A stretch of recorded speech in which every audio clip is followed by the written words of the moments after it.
असम में नीलाचल पहाड़ी पर कामाख्या मंदिर प्राचीन शक्ति का प्रतीक है। ज्यादातर हिंदू मंदिरों के विपरीत यहाँ कोई भव्य मूर्ति नहीं है। इसकी जगह श्रद्धालु एक गुफा के अंदर प्राकृतिक चट्टान की संरचना की पूजा करने आते हैं। यह कोई साधारण चट्टान नहीं है, यह एक योनि है जो महिला रचनात्मक ऊर्जा का प्रतीक है। इस योनि के ऊपर एक प्राकृतिक झरना बहता है जो इसे हमेशा नम रखता है। यह कामाख्या को एक कच्ची आदिम ऊर्जा का स्थान बनाता है जो स्त्री देवी को समर्पित है। यह मंदिर खुद रंगों और बनावटों का एक जश्न है जो सदियों की भक्ति का प्रमाण है। यह एक ऐसी जगह है जहां तीर्थयात्री भटकते साधुओं के साथ कंधे से कंधा मिलाकर चलते हैं और हवा में मंत्रों और प्रार्थनाओं की गूंज होती है। नास्तिकों के लिए भी इस जगह की ऊर्जा से इनकार नहीं किया जा सकता है। लेकिन जो बात कामाख्या को वास्तव में अनोखा बनाती है वह है देवी के मासिक धर्म से इसका जुड़ाव। यह प्राकृतिक जैविक प्रक्रिया जो अक्सर वर्जित होती है, यहाँ जीवनदायिनी शक्ति के प्रतीक के रूप में मनाई जाती है। यह एक कठोर अनुस्मारक है कि दिव्यता सबसे अप्रत्याशित स्थानों में पाई जा सकती है। योनि, जिसे अक्सर गलत समझा जाता है या दूर भगाया जाता है, कामाख्या में केंद्र स्तर पर है। यह केवल प्रतीकवाद नहीं है, यह मंदिर की पूजा का केंद्र बिंदु है। योनि के ऊपर लगातार बहता झरना देवी की शाश्वत जीवन शक्ति का प्रतिनिधित्व करता है जो स्वयं सृजन का स्रोत है। यह शक्तिशाली कल्पना कामाख्या को प्रजनन क्षमता, विवाह और प्रसव के लिए आशीर्वाद चाहने वालों के लिए एक महत्वपूर्ण तीर्थ स्थल बनाती है। लेकिन योनि का महत्व भौतिक से परे है। यह शक्ति का प्रतिनिधित्व करती है, वह आदिम स्त्री ऊर्जा जो ब्रह्मांड को चेतन करती है। योनि की पूजा इस आदिम शक्ति सृजन के स्रोत को स्वीकार करने के बारे में है। यह केवल इसके जीवनदायी पहलू में ही नहीं बल्कि इसकी कच्ची अदम्य शक्ति में भी स्त्री सिद्धांत का उत्सव है। कामाख्या की उत्पत्ति मिथक और किंवदंती में डूबी हुई है जो इसके रहस्य को और बढ़ाती है। एक लोकप्रिय कहानी मंदिर को भगवान शिव की पत्नी सती के मिथक से जोड़ती है। किंवदंती के अनुसार जब सती के पिता ने शिव का अपमान किया तो उन्होंने क्रोध में आत्मदाह कर लिया। वियोगी शिव उनके जलते हुए शरीर को लेकर ब्रह्मांड में घूमते रहे। जैसे जैसे वे भटकते रहे उनके शरीर के अंग पृथ्वी पर गिरते गए, जिससे शक्तिपीठ के रूप में जाने जाने वाले पवित्र स्थल बनते गए। ऐसा माना जाता है कि सती की योनि उस स्थान पर गिरी थी जहां अब कामाख्या मंदिर है। सती के साथ यह जुड़ाव कामाख्या के नारी शक्ति और सृजन के संबंध को और मजबूत करता है। यह एक ऐसी जगह है जहां देवी की उपस्थिति न केवल प्रतीकात्मक योनि में बल्कि पृथ्वी में ही महसूस की जाती है। शायद कामाख्या का सबसे चौंकाने वाला पहलू देवी के मासिक धर्म का उत्सव है। इस घटना को चिह्नित करने के लिए मंदिर हर साल अंबुबाची मेला मनाता है। 3 दिनों के लिए मंदिर के दरवाजे बंद रहते हैं जो देवी के मासिक धर्म के दौरान उनके एकांत का प्रतीक है। इन 3 दिनों के दौरान पास में बहने वाली ब्रह्मपुत्र नदी का रंग लाल हो जाता है।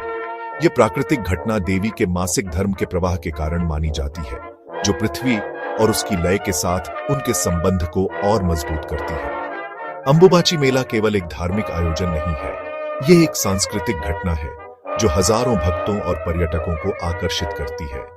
यह विश्वास के प्रति मंदिर के अनूठे दृष्टिकोण का प्रमाण है, जहां एक प्राकृतिक जैविक प्रक्रिया को दैवीय शक्ति के प्रकटीकरण के रूप में सम्मानित किया जाता है। किंवदंतियां और लोक कथाएं कामाख्या के साथ गहराई से जुड़ी हुई हैं। एक कहानी राजा नर नारायण की है जो देवी के अनन्य भक्त थे। वह उनके असली रूप की एक झलक पाने के लिए तरसते थे, एक ऐसी इच्छा जो अंततः उनके पतन का कारण बनी। राजा ने मंदिर के पुजारी केंदु कलाय को देवी के गुप्त रात्रिकालीन अनुष्ठानों के दौरान उसे गर्भगृह में झांकने के लिए मना लिया। हालांकि इस घुसपैठ से नाराज देवी ने राजा के वंश को शाप दिया, उन्हें मंदिर में प्रवेश करने से हमेशा के लिए रोक दिया। पुजारी को भी देवी के क्रोध का सामना करना पड़ा। कुछ संस्करणों में वह पत्थर में बदल गया था, दूसरों में उसे और भी भयानक अंत का सामना करना पड़ा। यह कहानी भक्ति की सीमाओं और पवित्र सीमाओं को लांघने के परिणामों के बारे में एक सतर्कतापूर्ण अनुस्मारक के रूप में कार्य करती है। यह देवी की शक्ति और उनके रहस्यों की उनकी अटूट सुरक्षा पर भी प्रकाश डालता है। कामाख्या मंदिर केवल तीर्थ यात्रा का स्थान नहीं है, यह तांत्रिक प्रथाओं का एक महत्वपूर्ण केंद्र है।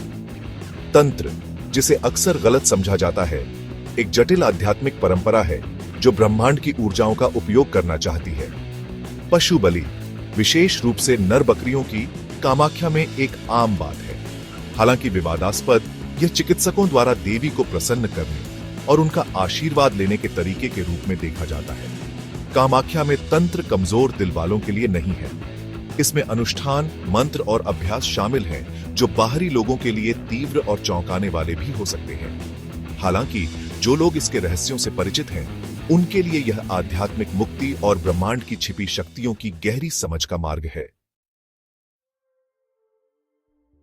कामाख्या को 10 महाविद्याओं का निवास स्थान भी माना जाता है। देवी के 10 उग्र रूप प्रत्येक उनकी शक्ति के एक अलग पहलू को दर्शाते हैं। इन महाविद्याओं की पूजा तांत्रिक साधक विशिष्ट आशीर्वाद प्रदान करने और बाधाओं को दूर करने की उनकी क्षमता के लिए करते हैं।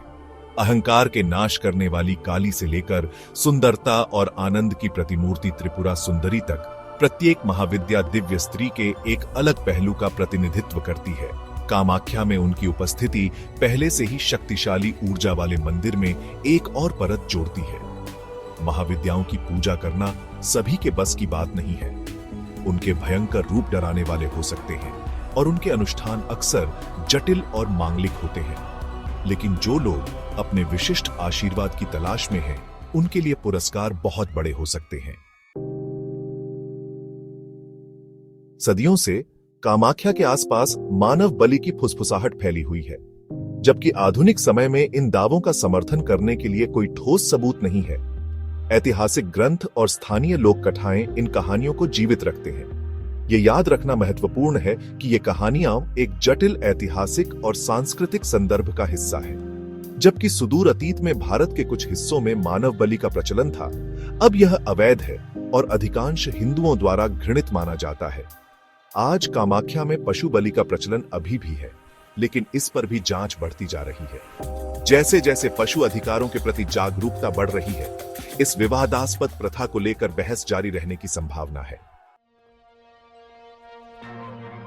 कामाख्या मंदिर भक्ति, तंत्र और प्राचीन रहस्यों के अपने अनूठे मिश्रण के साथ मोहित और आकर्षित करता रहता है। यह एक ऐसी जगह है जहां स्त्री देवी की कच्ची शक्ति स्पष्ट है, जहां प्राचीन अनुष्ठान अभी भी प्रचलित है और जहां किंवदंतियों का निर्माण जारी है। चाहे आप आशीर्वाद चाहते हो, आध्यात्मिक ज्ञान चाहते हो या भारत के समृद्ध सांस्कृतिक ताने बाने की एक झलक देखना चाहते हो, कामाख्या किसी और यात्रा के विपरीत एक यात्रा प्रदान करता है। यह एक अनुस्मारक है कि पवित्र सबसे अप्रत्याशित स्थानों में पाया जा सकता है और यह कि स्त्री देवी की शक्ति एक ऐसी शक्ति है जिसके साथ समझौता किया जाना है।